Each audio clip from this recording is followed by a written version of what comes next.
எதை பராமரிச்சிருக்காங்க நல்லா இவங்க கோயில் நிர்வாகத்தில்? எதை பராமரிச்சிருக்காங்க இவங்க? எனக்கு 1 2 சொல்லுங்க என்ன பராமரிப்புன்னுட்டு.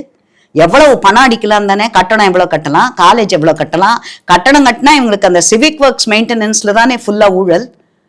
அதுக்காக தானே பண்ணுறாங்க. என்ன மெயின்டெனன்ஸ் பண்ணுறாங்க? நான் இப்போ ஒரு எக்ஸாம்பிளுக்கு நான் சொல்கிறேன். திருப்பதி கோயில் எடுத்துக்கோங்க.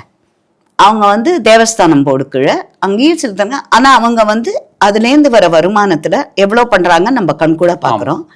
அடுத்து வேற ஒரு இடத்துல கோயில், அதே திருப்பதி கோயில். இப்போ பத்மாவதியார் நிலம் அந்த காஞ்சனா மேடம் கொடுத்ததுல ஒரு கோயில் கட்டியிருக்காங்க அவங்க.